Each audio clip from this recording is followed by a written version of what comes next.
Puma Punku. If you were a detective investigating a crime scene, you would look for tool marks. You would look for the specific striations and patterns that tell you exactly what kind of weapon was used. When you apply this same forensic logic to the ruins of Puma Punku in Bolivia, the official story of history falls apart. We are told by mainstream archaeologists that this site was built by the Tiwanaku culture, a primitive people who had no writing system, no wheel, and no metal harder than soft copper. Yet, the stones here tell a completely different story, one of industrial-grade machining that rivals the capabilities of the 21st century. The first anomaly is the material itself. Puma Punku is constructed from gray andesite and red sandstone. Andesite is an incredibly difficult volcanic rock, rich in silica, which makes it extremely hard and abrasive. On the Mohs scale of mineral hardness, it ranks significantly higher than copper or bronze. Trying to cut andesite with a copper chisel is like trying to cut a diamond with a plastic spoon. The tool would be destroyed long before the stone was scratched. Yet, the blocks at Puma Punku are not just cut. They are sliced with a precision that suggests diamond-tipped saws and high-speed drills. The smoking gun of this site is the famous H-blocks. These are a series of identical geometric stone shapes that look less like temple ruins and more like prefabricated concrete components you would see on a modern construction site. The interior angles of these blocks are perfect 90-degree corners. The surfaces are polished smooth, with no evidence of the hammer marks or uneven chipping you would expect from hand tools. Engineers who have analyzed the H-blocks have noted that they are so uniform they could be interchangeable, suggesting a level of mass production that should not have existed 1,500 years ago. Even more baffling are the drill holes. Scattered throughout the debris field are stones featuring tiny, perfectly equidistant holes drilled directly into the hard rock. These aren't the rough conical holes made by a hand-turned bow drill. These are straight, uniform channels that penetrate deep into the stone. The detective's conclusion is that you are not looking at a place of worship built by manual labor. You are looking at the remnants of a factory or a sophisticated technological complex that was destroyed by a cataclysm. The evidence suggests that whoever built Puma Punku didn't just have hammers. They had power tools, blueprints, and an understanding of geometry that we are only just beginning to rediscover. Derinkuyu. In 1963, a man in the Nevşehir province of Turkey knocked down a wall in his basement during a renovation. He expected to find dirt or rock. Instead, he found a tunnel that vanished into the darkness. He had accidentally discovered the entrance to Derinkuyu, an ancient metropolis buried 280 feet beneath the surface of the earth. This was not a simple cave or a root cellar. It was a survival bunker capable of housing 20,000 people, along with their livestock, food supplies, and weaponry. To a structural engineer, Derinkuyu is a nightmare that shouldn't exist. The city delves 18 stories deep into the volcanic rock, a soft material known as tuff. While this rock is easy to carve, it is also notoriously unstable and prone to collapse. Yet, despite having no steel beams, no concrete reinforcement, and no modern geological surveys, the builders constructed a labyrinth of thousands of rooms that has not suffered a single structural collapse in centuries. They possessed a knowledge of load-bearing physics that rivals modern architecture. The most chilling aspect of Derinkuyu is its design intent. This city was not built for comfort. It was built for fear. The complex is protected by massive rolling stone doors, circular wheels of solid rock weighing up to half a ton. These doors can only be opened or closed from the inside, proving that the threat was coming from the surface. Furthermore, the city features an incredibly complex ventilation system, with over 15,000 air ducts and communication shafts that reach 180 feet deep. This system ensured that even if the surface was scorched or the air became toxic, the people hiding on the 18th level would still have oxygen. The detective's question is simple. What were they hiding from? Mainstream history suggests it was built by early Christians fleeing Roman persecution, or Phrygians hiding from invaders. But the sheer scale of the excavation, millions of tons of rock removed without leaving a trace of rubble on the surface, suggests a much older, more desperate origin. You don't build a city for 20,000 people underground just to hide from a raiding party. You build it because the surface of the earth has become uninhabitable. Whether it was a nuclear winter, a solar cataclysm, or an enemy with aerial superiority, the builders of Derinkuyu were terrified of the sky. Madol. If you sail into the middle of the Pacific Ocean, thousands of miles from the nearest continent, you will find the island of Pohnpei. Off its eastern shore lies a city that defies all logic, Madol. often called the Venice of the Pacific. It consists of nearly 100 artificial islands connected by a vast network of canals. But unlike Venice, which is built of brick and wood, Nan Madol is built from massive hexagonal logs of basalt, magnetic volcanic rock that weighs as much as steel. The engineering challenge here is staggering. The city is constructed from an estimated 750,000 tons of black basalt. Some of the individual columns weigh up to 50 tons, and the walls reach 25 feet high. To put this in perspective, the total weight of the rock moved to build this remote island city is comparable to the Great Pyramid of Giza. But while the Egyptians had a massive workforce and solid ground, the builders of Nan Madol were working on a coral reef in the middle of the ocean. How did a supposed primitive island culture, with no metal tools, no pulleys, and no draft animals move 50-ton rocks from volcanic quarries on the other side of the main island, transport them through dense jungle, and then float them across the water to stack them like Lincoln logs? Basalt does not float. If they used rafts, the sheer weight of a single column would have sunk a bamboo vessel instantly. If they dragged them, the friction would have ground the logs to dust. The local oral history offers an explanation that modern archaeologists dismiss as myth, but which a detective finds suspiciously specific. The legends claim that the city was built by twin sorcerers named Olisihpa and Osopa, who arrived in a large canoe, seeking a place to build an altar. They didn't use ropes or labor, they used sound. The legends explicitly state that they levitated the huge stones into place using acoustic magic. While we might scoff at magic, we must respect the physical evidence. There are no tool marks on the stones indicating how they were levered into place. There are no discarded broken equipment or crushed rollers found in the muck. The city simply sits there, silent and imposing, a fortress of magnetic rock built by a civilization that vanished, leaving behind a construction project that even modern engineers with cranes and barges would struggle to replicate today. Mohenjo-daro. In the dry plains of modern-day Pakistan lies the site of a cold case that has remained unsolved for nearly 4,000 years. Mohenjo-daro, or the Mound of the Dead, was the crown jewel of the Indus Valley civilization. To an urban planner, this city is a marvel. It was built with a grid system more precise than modern New York, featuring a complex sewage and plumbing system that was superior to what London had in the 19th century. Every house had a toilet, every street had drains. They were a civilization of order, hygiene, and peace. But a detective looks past the plumbing and sees the crime scene. This city wasn't just abandoned, it was incinerated. The excavation of Mohenjo-daro revealed a disturbing tableau. Archaeologists found skeletal remains scattered in the streets, frozen in moments of daily life. They weren't buried in graves, they were struck down where they stood. One famous group consists of a family holding hands, sprawling in the road as if waiting for a bus that never came. Forensic analysis shows no signs of weapon trauma, no sword cuts, no crushed skulls from clubs. They just died, instantly. But the strangest anomaly isn't the bodies, it's the stones surrounding them. Scattered throughout the site, investigators have found evidence of vitrification. This occurs when stone or brick is subjected to such extreme heat that it melts and turns into glass. We are not talking about the heat of a normal house fire, which burns at around 600 degrees Celsius. To melt these clay bricks into obsidian-like glass, you need temperatures in excess of 1,500 degrees Celsius. In the ancient world, there was no forge, no kiln, and no forest fire capable of generating that kind of thermal shock. The only time we see this phenomenon in the modern era is at ground zero of a nuclear test site. In New Mexico, after the Trinity bomb test, the desert sand was turned into green glass called trinitite. At Mohenjo-daro, we find strata of clay and sand fused into similar black glass. This evidence aligns uncomfortably well with the ancient Sanskrit texts of the Mahabharata, which describe a weapon called the Agnya weapon, a single projectile charged with all the power of the universe. The text describes a column of smoke and fire as bright as 10,000 suns that caused hair and nails to fall out and food to become poisoned. The detective's conclusion is terrifying. The evidence suggests that Mohenjo-daro was not destroyed by a flood or a barbarian invasion. It was the victim of a technological event that released the power of the sun on the surface of the earth. Whether it was a lost weapon from a forgotten war or a natural phenomenon we don't yet understand, the Mound of the Dead stands as a warning. Civilization can reach a peak of plumbing, art, and order, and still be vaporized in the blink of an eye. The Longyou Caves.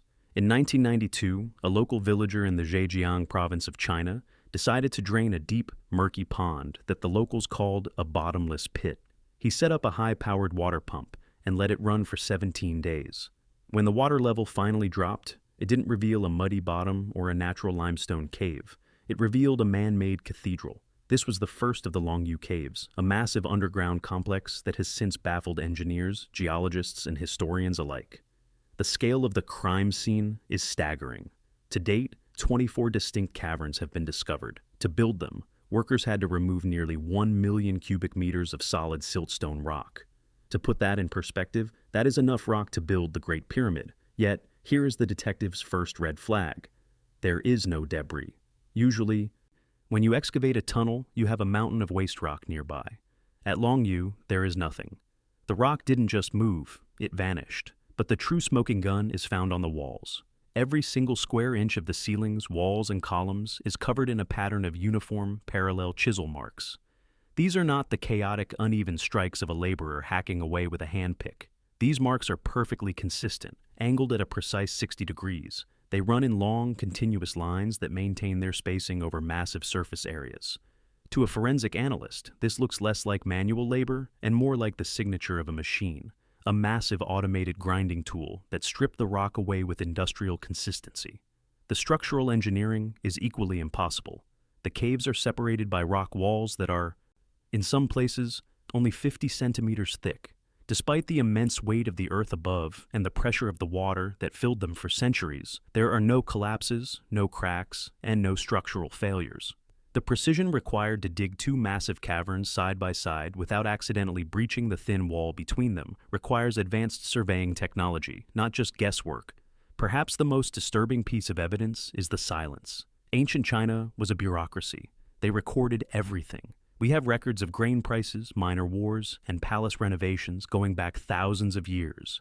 Yet, for a project of this magnitude, which would have required thousands of workers and decades of labor, there is not a single mention in any historical text. No emperor claimed credit. No scroll mentions the construction.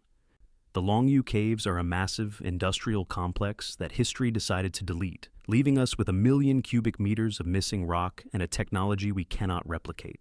Gobekli Tepe. In 1994, a German archaeologist named Klaus Schmidt climbed a hill in southeastern Turkey and found a crime scene that broke history. Before this moment, every historian and textbook agreed on a simple timeline.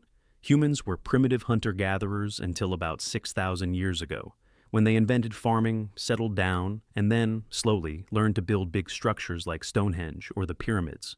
It was a linear progression from simple to complex. Gobekli Tepe is the evidence that proves this timeline is a lie. Carbon dating reveals that this massive temple complex was built around 9,600 BC. That is nearly 12,000 years ago. To put that in perspective, Gobekli Tepe is 6,000 years older than Stonehenge. It is so old that it was built at the end of the last ice age, when mammoths still walked the earth. According to the official story, the humans of this time were small bands of nomads with no metal tools, no wheel, no pottery, and no agriculture. They were supposed to be worrying about their next meal, not complex geometry. Yet, the evidence on the hill shows a level of sophistication that shouldn't exist. The site consists of massive T-shaped limestone pillars, some weighing up to 50 tons. These aren't rough rocks dragged into a pile. They are perfectly smoothed and fitted into circular enclosures. Even more shocking are the carvings. The pillars are decorated with high-relief sculptures of lions, scorpions, vultures, and foxes. High relief means they carved away the entire surface of the rock to leave the animal popping out in 3D, a technique that requires immense skill and artistic planning. How did a group of starving nomads organize a workforce of hundreds of people to quarry, move, and carve 50-ton stones without a food surplus? You cannot feed a construction crew on wild berries and gazelle meat. This site suggests that civilization was already fully formed and advanced thousands of years before we thought it began. But the final clue is the strangest. Gobekli Tepe wasn't destroyed by an earthquake or an invading army. Around 8,000 BC, the people who built it did something baffling. They buried it. They spent years hauling tons of soil to carefully cover their cathedral, sealing it like a time capsule. Why would a civilization hide its greatest achievement? Were they protecting it from a cataclysm? Or were they trying to leave a message for the future? A message that says, we were here, and we knew things you have forgotten? Baalbek. In the Bekaa Valley of Lebanon stands the Temple of Jupiter, one of the grandest ruins of the Roman Empire. To the casual tourist, it is a masterpiece of Roman architecture. But to a forensic engineer, the site is a crime scene where the evidence doesn't match the suspect. The official story is that the Romans built this entire complex around 15 BC. But when you look at the foundation these temples sit upon, you find stones that the Romans, with all their documented engineering manuals, physically could not have moved. The anomaly is known as the trilithon. It consists of 3 colossal limestone blocks that make up the base of the podium. Each of these stones weighs approximately 800 tons. To understand how impossible that number is, you have to look at the technology of the time. The most advanced Roman crane, the trispastos, had a maximum lifting capacity of about 60 tons. Even if they combined multiple cranes in a complex rig, lifting 800 tons was mathematically and mechanically impossible. The ropes would snap, the wooden beams would shatter, and the ground would sink. Yet, there they are. These 800-ton monsters are lifted 20 feet into the air and fitted together with such precision that you cannot fit a piece of paper between them. It gets even worse when you go to the nearby limestone quarry. There, lying half buried in the ground, is the stone of the pregnant woman. It weighs an estimated 1,000 tons, and recently archaeologists discovered an even larger block beneath it, weighing a staggering 1,650 tons. This is the heaviest cut stone on planet Earth. If the Romans couldn't move them, who did? The detective's theory is that the Romans were merely squatters. They didn't build the foundation. They found it. They arrived in Baalbek, saw a massive flat platform built by a lost, far more advanced civilization, and decided it was the perfect place to build their temple. They built their manageable, brick-sized structures on top of the megalithic ruins of the ancients. The gap in technology between the Roman temple and the Baalbek foundation is like finding a modern skyscraper built on top of a launch pad for a Saturn V rocket. The people who cut the 1,600-ton block possessed a technology for moving mass that we simply do not understand, a technology that makes the Roman Empire look primitive by comparison. Sacsayhuaman, high in the Andes Mountains of Peru, overlooking the city of Cusco, sits a structure that defies the laws of masonry. Sacsayhuaman is officially labeled an Inca fortress, built in the 15th century. But when you examine the walls closely, the Inca explanation feels like a cover-up for something far more advanced. The Incas were masters of organization and agriculture, but they had no iron tools, no draft animals, and no wheel. Yet, we are asked to believe that they dragged 200-ton blocks of limestone over mountains and fit them together with a precision that modern laser cutters struggle to match. The forensic anomaly here is the jigsaw fit. Unlike the pyramids or Roman temples, which use rectangular bricks, the stones at Sacsayhuaman are polygonal, irregular organic shapes with 12, 15, or even 20 distinct corners. And they are not held together by mortar. They are locked together by gravity and friction alone. The fit is so perfect that not even a single sheet of paper or a razor blade can be inserted between the joints. To a structural engineer, this implies an impossible level of planning. If you are building with rectangular bricks, you can mass-produce them. But with irregular 200-ton boulders, every single angle must be calculated and cut perfectly before you lift the rock into place. You cannot lift a 100-ton stone, check the fit, see it's wrong, put it down, chip it, and lift it again. It has to be perfect the first time. The sheer labor required to grind these stones against each other to achieve this fit would take centuries. This leads to the detective's wild card theory. What if they didn't cut the stones at all? Local legends speak of a plant fluid or a chemical substance used by the ancients that could make stones soft and malleable, like clay.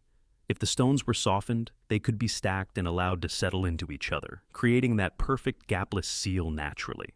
While mainstream science rejects this, close-up analysis of the stone's surfaces often shows strange vitrification, or a shiny glaze that suggests chemical or thermal alteration.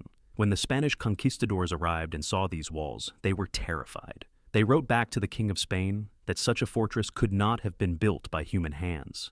It must have been the work of demons. Perhaps they were half right. It wasn't demons, but it was a technology so far beyond the hammer and chisel that it looked like magic. The Incas may have used the fortress, but the evidence suggests they didn't build the impossible foundation. They just inherited it. Dwarka. For centuries, the city of Dwarka was treated by historians the same way they treat Atlantis, a fairy tale. According to the ancient Hindu texts of the Mahabharata, Dwarka was the glittering kingdom of Lord Krishna, a city of 900,000 palaces built from crystal and silver, which was eventually swallowed by the ocean in a massive cataclysm. Mainstream archaeologists dismissed this as religious mythology. But in the early 21st century, the ocean revealed a piece of evidence that turned this myth into a cold, hard fact. The investigation began not with archaeologists, but with oceanographers, scientists conducting pollution studies in the Gulf of Kampat, off the coast of India, picked up strange sonar readings from the sea floor, 120 feet below the surface. They weren't looking for a city, but they found one. The sonar images revealed a massive geometric complex stretching for 5 miles. These were not natural rock formations. They were walls, plinths, and paved streets arranged in a perfect grid. The detective smoking gun here is the geology. The city sits 120 feet underwater. We know from geological records that the last time this area was above sea level was at the end of the last ice age, roughly 10,000 years ago. When the ice caps melted, the sea levels rose and drowned the continental shelves. This gives us a terrifying chronological problem. According to official history, 10,000 years ago, humans were primitive nomads just figuring out how to plant seeds. We were not supposed to be building massive, 5-mile-long metropolises with organized streets and drainage systems. Dredges sent down to the site recovered artifacts, including construction material, pottery, and a piece of wood that was carbon dated to approximately 7,500 BC. This makes the ruins of Dwarka, or the Gulf of Kampat cultural complex, thousands of years older than the pyramids of Egypt or the cities of Mesopotamia. It implies that the cradle of civilization wasn't in Sumeria. It was here, in India, and it was destroyed by the rising oceans long before our current history books say civilization began. The discovery of Dwarka validates the ancient texts in a way that makes scholars uncomfortable. If the Mahabharata was right about the city being swallowed by the sea, what else was it right about? The text described flying machines called vimanas and weapons of mass destruction. By finding the city, we have proven the setting of the story is real. It forces us to ask if the technology described in the story was also real. Memories of a lost, advanced age that drowned at the end of the Ice Age. The Amazonian cities. For 500 years, historians and explorers agreed on one fact. The Amazon rainforest was a green hell. It was viewed as a pristine, untouched wilderness, incapable of supporting large civilizations due to its poor soil and aggressive environment. We believed the indigenous people were small, scattered tribes of hunter-gatherers living in harmony with nature. But recently, a new forensic tool called LiDAR, light detection and ranging, has proven that this entire narrative was a lie. The Amazon was not a wilderness. It was a garden, and it was home to a civilization so massive it rivals the Roman Empire. The detectives' breakthrough came when scientists used LiDAR to fire billions of laser pulses through the dense canopy, digitally stripping away the trees to reveal the ground beneath. The results were shocking. In the Llanos de Mojos region of Bolivia alone, the scans revealed a vast network of urban centers, 22-meter-tall pyramids, and defensive earthen walls that stretched for miles. These weren't isolated villages. They were cosmic cities, arranged in perfect geometric patterns, aligned with the stars. The engineering required to build this is staggering. The scans revealed a complex web of canals and reservoirs used to manage water, suggesting they had tamed the seasonal floods. Even more impressive are the superhighways, raised causeways connecting the cities that run in perfectly straight lines for dozens of kilometers. To build these in a swamp requires a level of planning and surveying that Europe didn't possess at the same time. But the true lost technology of the Amazon isn't stone, it's dirt. The soil in the rainforest is naturally yellow, acidic, and useless for farming. Yet, surrounding these lost cities, detectives found patches of terra preta, black earth. This is not natural soil. It is a bioengineered supersoil created by the ancients. It is a mixture of charcoal, bone, and pottery shards that is incredibly fertile and mysteriously regenerative. It acts like a living organism, growing and replenishing itself over centuries. Modern science still cannot perfectly replicate the recipe for terra preta. The implications are terrifying. The Amazon wasn't untouched nature. It was a geoengineered landscape, manicured and maintained by millions of people. So, where did they go? The evidence suggests a silent apocalypse. When Europeans arrived, they brought smallpox and influenza. These diseases likely raced down the superhighways, wiping out 90% of the population before the explorers even saw them.